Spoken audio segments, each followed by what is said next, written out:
ముందుగా కళాయి పెట్టుకొని ఆయిల్ పోసుకోవాలి. తర్వాత ఆనియన్స్ వేసుకోవాలి, పచ్చిమిర్చి వేసుకోవాలి.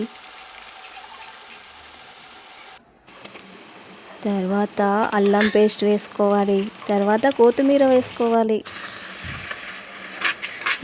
గిరా తిప్పాలి. తర్వాత పసుపు వేసుకోవాలి. మళ్ళా తిప్పాలి. తర్వాత చికెన్ వేసుకోవాలి.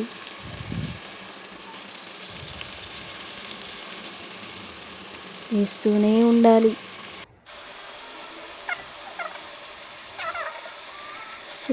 గిరా తిప్పాలి.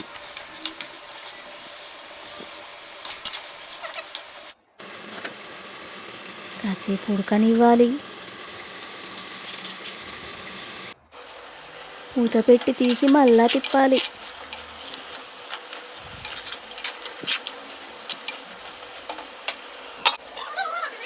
మళ్ళా తిప్పాలి.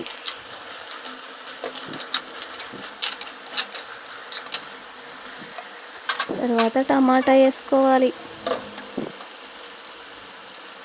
కాస్తంత ఉప్పు వేసుకోవాలి, ఆ రుచికి సరిపడా. మూత పెట్టి ఉడకనివ్వాలి. తర్వాతకి కారం వేసుకోవాలి.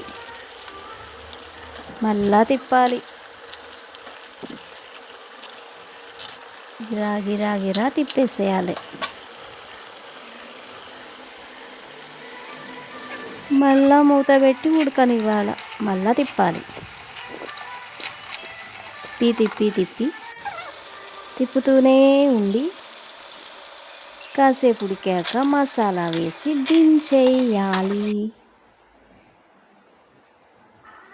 పిల్లలు ఎట్లుంది చెప్పుండ్రా. ఓ